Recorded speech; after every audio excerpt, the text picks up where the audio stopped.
Live from Studio 3, this is Packaging Today with Evelio Matos, Adam Peak, and Corey Connors. Jazz hands. Hey, what's up?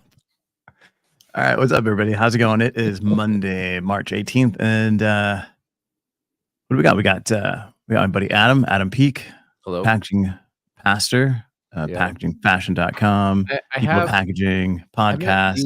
I've not used the packaging pastor moniker much because we're not going to talk about TikTok at all, are we? That's not going to be discussed today. No, they banned it. It's allowed. We're not allowed to talk about it. We're not going to talk about. That's right. It's illegal. Yeah, Please don't take that and use it at any other point in this podcast. Me going. And no, because like what happens on TikTok is people like, you know, there's like song and dance Devils and in the house of the rising sun.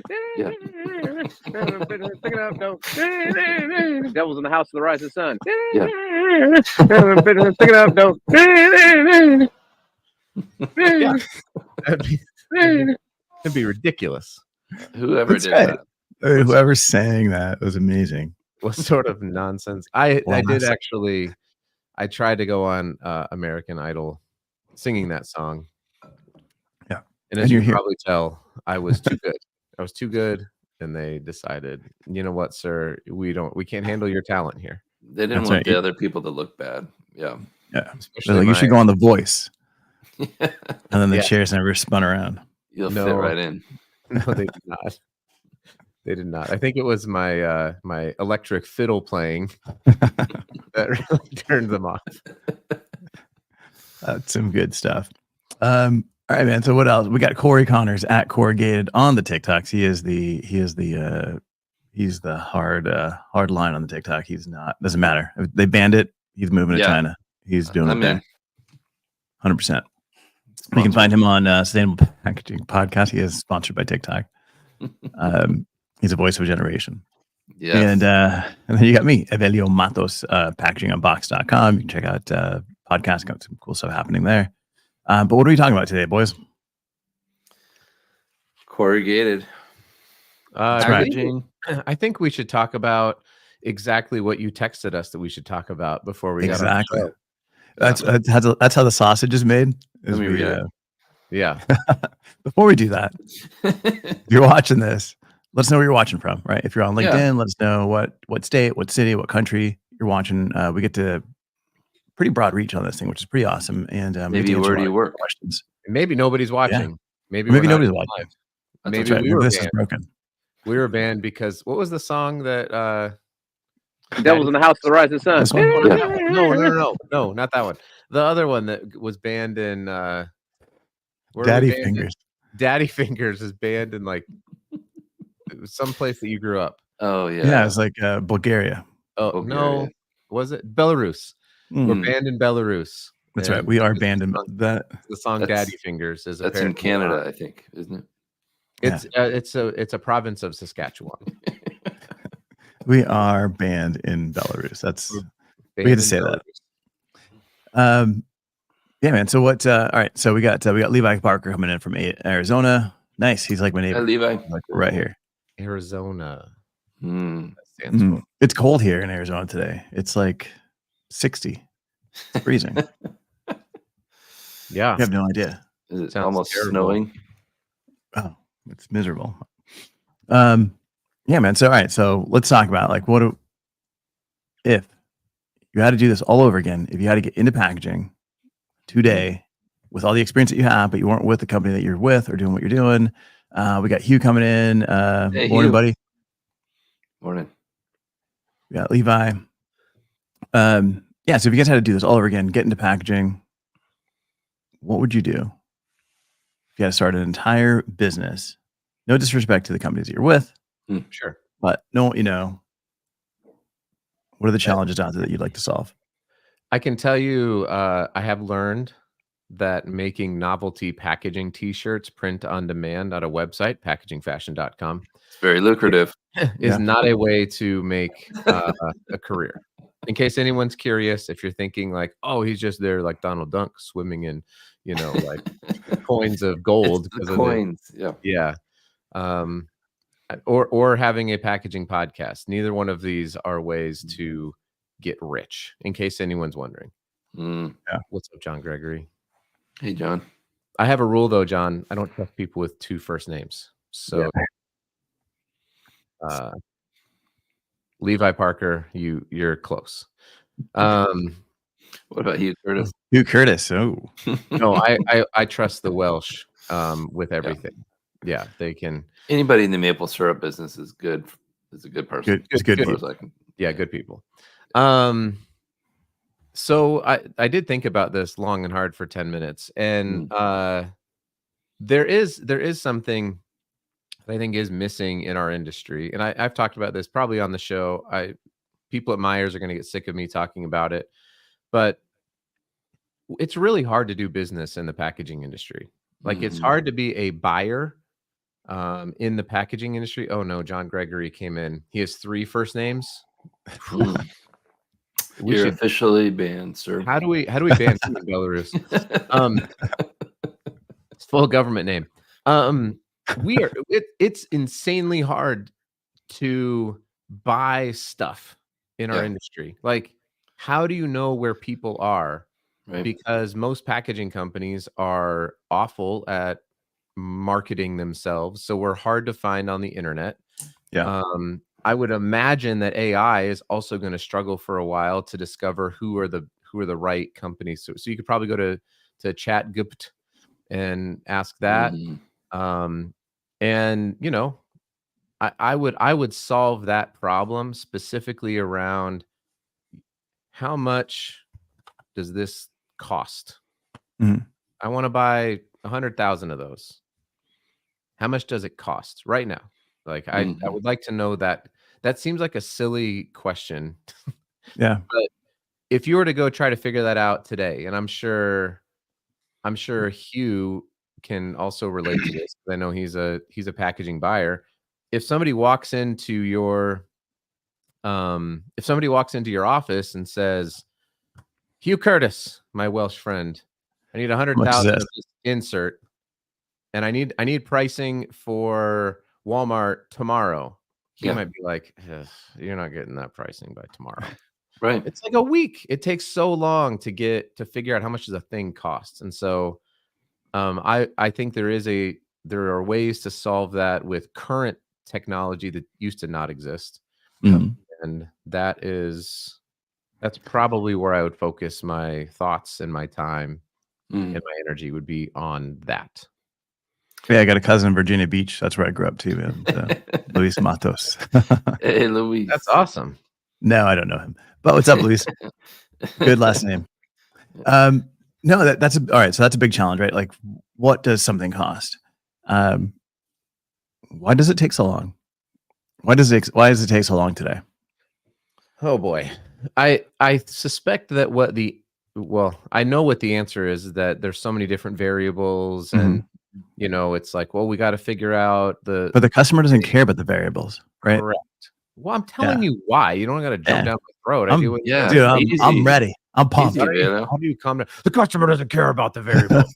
They don't. No. They don't even know what a variable is, right? They're just like, how much does this box cost? Yeah. It's just a box. Like, just rough estimate. Yeah.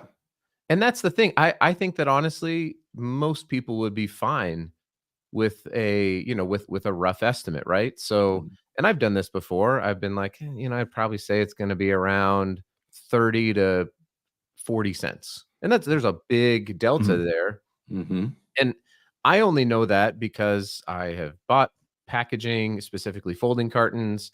I have, I've sold them, obviously. I've estimated a lot of them. So that only comes through a person having experience.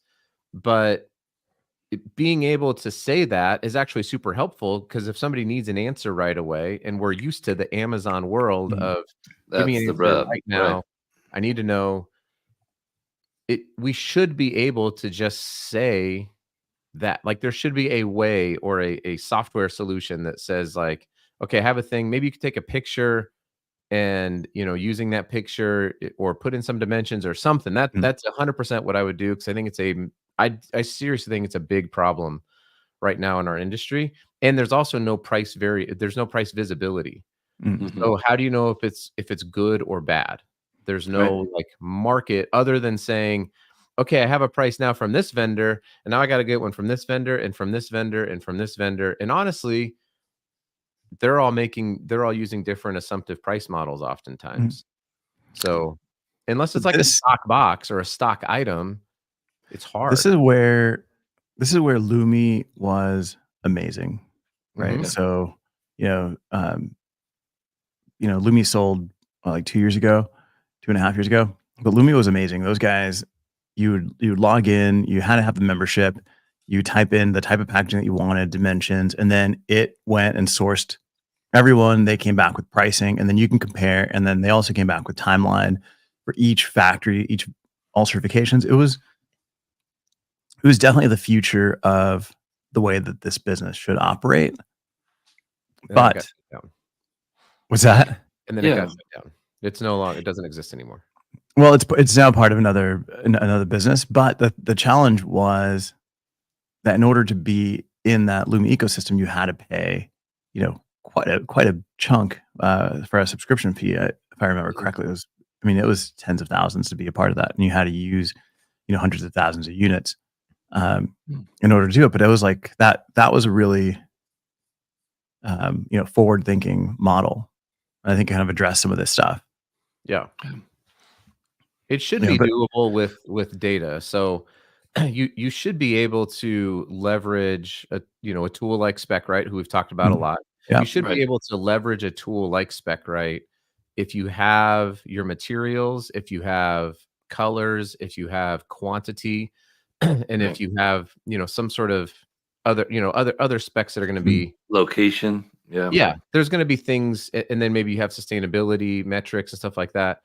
But it's not as though this hasn't been solved by like Amazon. I mean, I can get stuff delivered to my house in 2 hours. And if you would have said like, we're going to solve that problem 10 years ago, Yeah. people Mhm. would have laughed at you, because it's like, no, no, no, you have to go drive to the store. It's not just Mhm. going to show up at your house. And now that's the norm. I mean, Mhm. I got to admit, when I'm looking on Amazon, I'm like, no same day delivery, even though I don't even need it for like Right. 2 weeks. I'm You're just like, Yeah. disappointed. I don't want, never mind. I'll move on to Yeah. the next thing. It's crazy. Tomorrow. It's Wow. crazy how our brains have been rewired.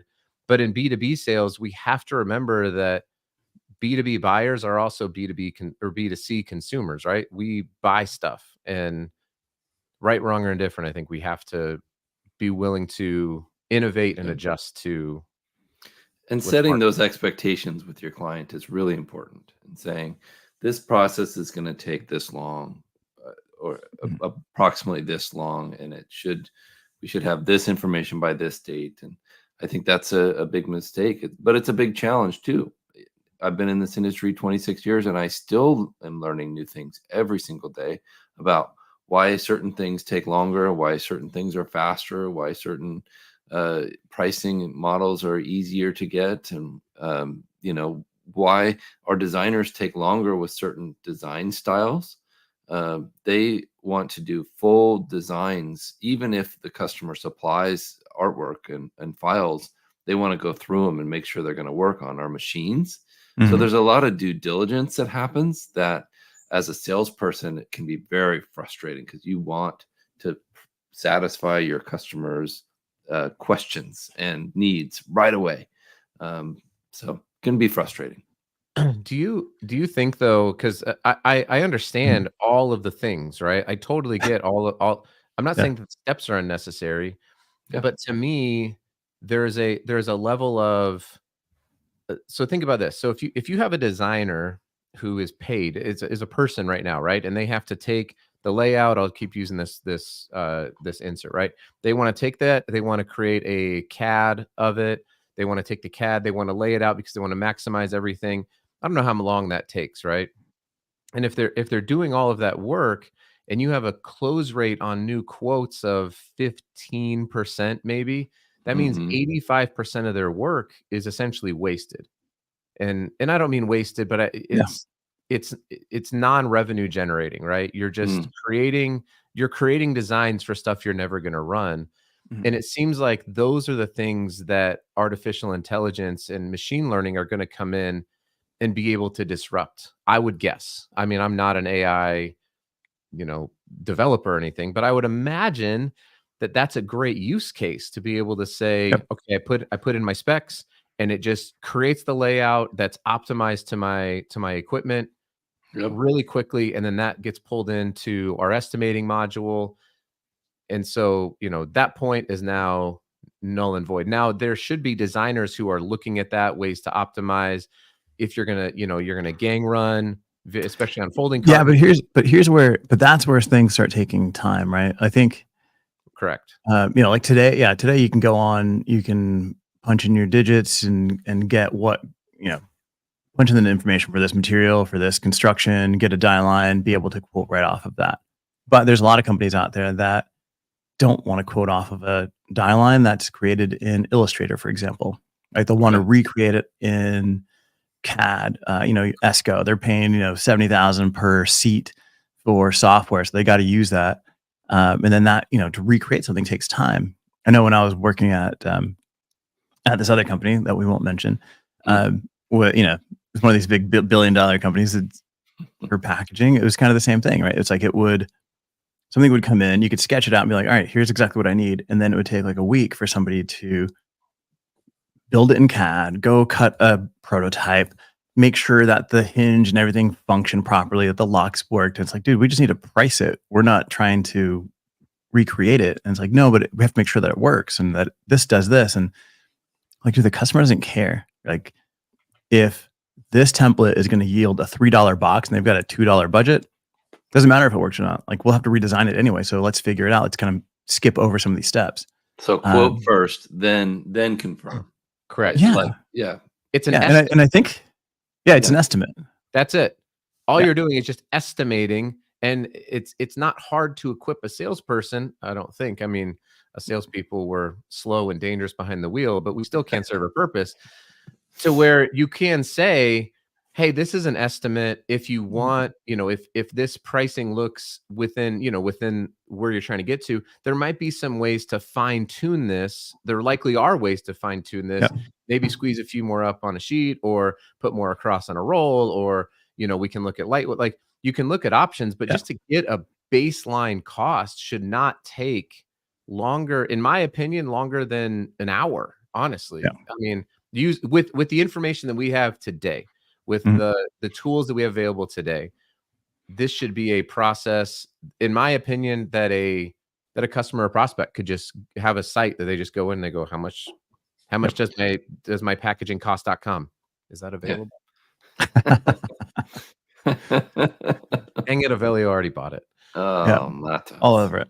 No, but that's the challenge, right? I think the company we spoke to last week, the Pistachio. Did you meet with those guys, Corey? I have a meeting with them on Wednesday. Yeah. Awesome.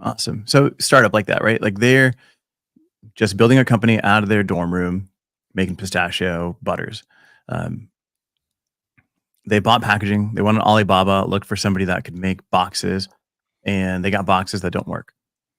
So I'm sure it was really quick. I'm sure you can go on Alibaba and it's like, it shows you a box and it shows you a price. But you need something a little bit more than that. And that's where I think people are like, well, we want to make a prototype and sure that it works. But if you were able to price it, they can say, okay, yeah, this is what we want to do. Then you can make a prototype. Then you can test it. Then you can kind of go down that path. Say, okay, now we got to make some adjustments. It'll increase the cost here and there. Kind of going down that process. But I think for those companies, the other challenge too is our MOQs. Yeah. Right? And startups don't understand why there's MOQs. Goes back to the same thing. They just want their packaging. So, Right. I guess my question is, what are the variables that delay pricing, and what are the reasons behind these MOQs? Let's take a look here. We got Matt coming in, often saying, Matt Hansley saying, often estimating takes longer than the actual design process. It'd be great if you could just input blank size, volume, material, and level of difficulty to ballpark. Yeah, 100%. But Or then even like the designer- Carfax, sorry, even like the Kelly Blue Book, where it's like Yeah, min to fair, max. Yeah, min, max. Like, I even think that would be just enough to, like, to put in, like you do with a car, right? There's a ton of variables that come into automobile pricing. Like, how much should I expect to get for my car is still a complex question that requires somebody to do a whole lot of Yeah. work. But Kelly Blue Book's been doing this for a long time, right? Based Yeah. on all sorts of variables. So anyway, I interrupt you, Corey, and I did That's that on fine. purpose because I don't Well, like you. well, thanks. Thanks for nothing. Yeah. I think it's important that we're assuming that the buyer knows the look and the feel that they're trying to accomplish as well. They know that this is flexo. They know it's litho or digital, and how that's going to look. We need to assume that they understand all those variances. And a lot of the time I'm spending with customers is talking through some of those options and explaining them to them why these are more expensive for setup, but these are less expensive for tooling and things like that. I think are really a big part of this job that has taken years and years to learn. Yeah, and I think a lot of times as a salesperson, you not only want to take down the information for that particular order, but you also have ideas of, well, brand X over here did something similar, but they did this, this, and this, and that helped that helped reduce costs, or that helped whatever. And I think at that first conversation, a lot of times it's, let's just take the information. I know I had a call last week with a client. It's like, all right, they want this, they want pricing for this exact thing. Mm-hmm. Cool, we'll get pricing on this. Next step after this is let's take a look at it. Here are options that we can do to reduce it, make it more sustainable, like giving them this whole slew of options that they can do to change that packaging. But first, pricing, right? And then we can see like how things can change it and why it makes sense to do different, make different decisions. Because they're also trying to ballpark it against, someone else that's already quoted that particular thing. Mm-hmm. If you quote something different, then they don't have an apples to apples comparison, and that I think that also screws things up. Definitely. I do think oftentimes though, if it's a new project, then there's no baseline, then that's where I think you see a lot of the variability. If it's a, hey, can you quote me on this thing that we've already been purchasing, right? Mm-hmm. Most companies, and I've run into this only a 2 times actually in 15 years. So 2 times have I looked at something that somebody's already buying, given them pricing, and have them go, you are way less expensive than what we're currently buying. And that was because of just bad business. Whoa, we switched. That was because of bad business activities that were happening at the top level and kickbacks and all sorts. That's only happened twice. And I've done literally hundreds of thousands of quotes, right? So usually what I found is what you're currently buying is probably in line with what it should be. Because why does it keep flashing packaging today? It's driving me crazy. I already have a mild case of Adam deficit disorder. So, I will say this repeatedly and often, which is, unless you're going to change how you buy something, you're going to change the material, you're going to change the frequency, you're going to change the amount.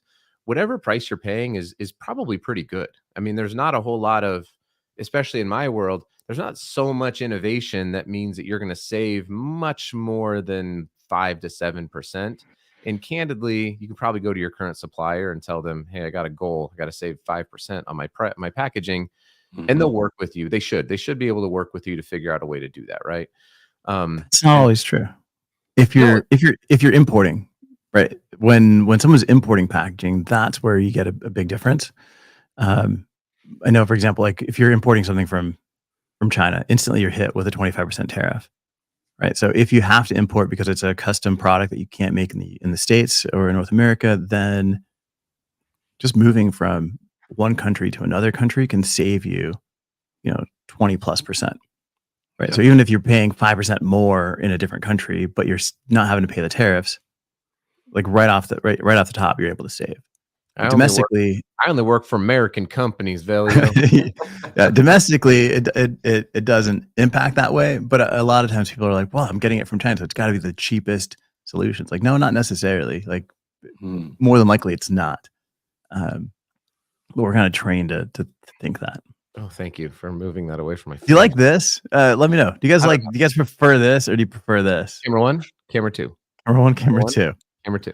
Remember that? Let us know. Do you like the side by side or do you like the stack? I feel like I have to back away though on the. Oh look, I'm wearing my PP shirt. All right, what do we got with Hugh? Hugh, difference between asking for a quote and huge difference between asking for a quote and an existing item. Yeah, the buyer making the request should be aware. Great point. 100%. Great point. And you have to have that different approach. Yep. Yeah. Mix it up. Now, and I think there's different. All right. So what are the variables? So we're kind of wrapping up here. Like, what are the variables in a quote? Materials, right? So there can be like a stock material. It could be a material that you have on hand already versus something you've got to purchase. It could be a branded material. So even if we're talking about paper, right? It can just be a white paper, or it could be like a Nina paper. It could be a James Cropper paper. It can be a French paper. There's all these different brands. And as you keep, it's still a white paper, but the branded name and how they're manufacturing it increases costs. Mm-hmm. Then is that paper available locally? Do you have to bring it in from out of state, out of the country? Those things change pricing. What else? But I think, I mean, we could talk, because there's like, even just in pressure sensitive labels, just sticker printing, there's like 27 steps to produce a label. So, but going all the way back, we're talking about packaging. I don't know that labels are labels packaging. Yes. Stop it. Secondary packaging. Stickers are awesome. But I think going all the way back to the original point of the reason why I brought this up is because if I'm a buyer of something, one, I don't want to be the expert and necessarily, right. And two, I just want to know. I think that buyers are getting so frustrated, and I understand it, because they just want to know a price, and it should not be. I just don't think it should be as difficult, even though all the variables still exist. But all the variables still exist for various other industries, and they have all been solved with computer machines. Computer machines seem to solve these things. I mean, it used to take. I'll give you an example. When I would try to get like write show notes, that would be a multi-hour process, and I just stopped doing it for my podcast. And now I have a service that I pay a little amount of money to do, and it will process everything for me in about 30 seconds. Yeah. Because there are now computers and different software solutions that can do things that used to take a long time. That's part of something that's beautiful. And I feel like this is something that should be able to be handled in a very quick amount of time, regardless of what all the variables are. Actually, the variability and the complexity, to me, makes it even more disruptive in our industry, because I think the pushback is what if consumer A puts in all their information that they think is right, and they get a price back, and then they go to place that order, and you say, well, actually, because of this variable, that price is 20% more, or will we be creating frustrated buyers by this? Wham bam, thank you, ma'am, here's your rough estimate concept. So there's a good and a bad side of this, I think. Yeah, and that's garbage out. Yeah, for sure. But I think the other challenge too is if you're a salesperson, you're quoting, you're quoting this box here, then you're concerned that whoever they've benchmarked this with is lower. And how could they have done this lower? And because you're trying to gain the business, and it's like, all right, well, if we change this material, if we change this, then it can be less. And then you give them a lower price, and you actually see what they've actually quoted. And you're like, oh, okay, now it's going to be higher. So it is a challenge. We start wrapping up. I did want to kind of just show you this thing, which is pretty cool. Yeah. I got this. I interviewed the team over at Taxi Studio. They sent over their book, which is cool. I think a lot of agencies are doing books. So So check those guys out. But then I also got this from our buddy Uwe, who they've put together this book. It's an industrial design book for design agencies and kind of goes through like different regulations, different style, like different things for packaging. I mean, there's a lot of really cool stuff that you can get. And as we, the three of us do these podcasts, we get to meet a lot of different people from all over the place. And I don't know, for me, it's just been an education. I know you guys kind of feel the same way, or it's like you learn a lot from your different clients. I know we're talking to like the team over at SmartSolve. I mean, there's paper that dissolves that you can easily get rid of, like in the shower, like, plus like all those different shampoos where you take the sachet and just throw it on the bottom of your shower and it just dissolves. So cool. There's a lot of really cool products out there and a lot of really cool engineering that people are doing. So I don't know. I always get excited about meeting new people and connecting that way. Love it. What do you got, Adam? Who's the coolest? What's the latest podcast you got coming on? I don't know. I gotta go look at the interview. I've been making the videos, and Corey gave you some crap before I got on of cost shaving ideas with Skull Shaver. I had their influencer manager and packaging designer Justin Vermeesh on last week, and that was incredibly interesting and insightful. How he got into it. It was a totally different way to get into packaging design. But I've gotten some really interesting feedback. Like people are like, it's actually sort of like cathartic to hear this, just like a 30-second little. I'm like, I don't know. I don't every time I shave, I don't come up with an idea, but I've had a few. At least I put a shirt on. I was gonna do it shirtless, and I thought, I don't. Shirtless with like hair, like just kind of falling off all over your body. What's cool about the thing though, like legitimately, you don't get hair on you. It just captures it inside of the little device, and I haven't had to charge the thing yet. Like it just keeps the battery. Do you go like around? Can you do your face? I could, yeah. I trimmed up this weekend. I was out pruning the trees, and I was like, man, this mustache is getting kind of squirrely. So I trimmed up the facial hair. But yeah, it could do the whole with face. the garden shears. I can just see how tough Adam is. I was just like, uses garden shears. Mustache. That's how tough he is. No, good. No. So did you? All right. So when you had those guys on, I know when you did the unboxing here, yeah, I shared with them my feedback. You had a lot of complaints. There's a lot of things that weren't good. Like, were you upfront with them? Like, hey, this and then sucked. they were like, no, these are some things that we need to change. And they're a very innovative company. So their founder is just constantly pushing the envelope on new. I mean, the fact that this thing does such a good job, and also the battery life on this is like the old Nokia brick phone. I'm telling you. I turn it on and it still says like 35%. I'm like, I've been using this every other day for like since I got it, since we did it here on the show, like a month. Cool. I feel like this thing has to be charged once a month. So nice. It's been pretty cool. I've been having fun with that and putting out this on the podcast. I've gotten a lot of good feedback that people enjoy listening to this when they can't tune in and watch it live. That they're enjoying listening to the audio. So shout out to the hundreds of people who have been listening to this on audio. It's been pretty cool. Nice. And what do you got going on, Corey? No more interviews, just packaging. I had Roger Merritt on from Aurora Packaging Solutions. He is the person that I call when I have a question about automation and equipment in the packaging industry. He's I don't know how many years of experience are incredibly valuable, and I absolutely enjoyed the conversation. He's hilarious and a brilliant guy, so a lot of fun. Cool. Can I make a request? Can we have somebody on either in the next few weeks? I know, Corey, you met somebody on California Senate Bill 54. Yeah, I've gotten a lot of questions about that just internally and with customers around like, wait, what does this all mean? Like people are trying to figure out the material list. It's got to be finalized by July. I think it'd be cool to have an expert on it, or we can just keep making stuff up.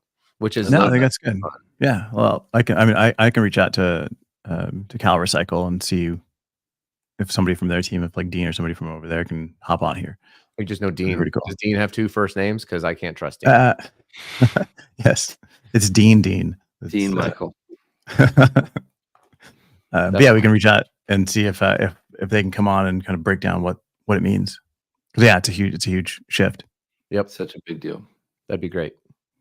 Awesome. Make it happen. All right, man. Real quick before we go, Levi asked what would be advice for a graphic designer new to packaging industry. I would say subscribe to Packaging Unboxed. No, Right. seriously. We did a couple new episodes on designing with AI. We broke down Beyonce's Sacred Packaging, which did get a little bit of heat because we didn't necessarily love it. And we kind of went down some of the issues, and some people don't like it when you don't like Beyonce. Mhm. Right. What was Beyonce? Beyonce called? You know, Jay-Z is like, hey man, dude, back off. He's like, you're crazy Right. for this one, Velio. And I'm like, I know. Yeah. And you're feel like I've He got made- 99 problems, but Beyonce. He made the takeover. He made the takeover part 2. First one was about Nas. The second one was about Avelio Matos.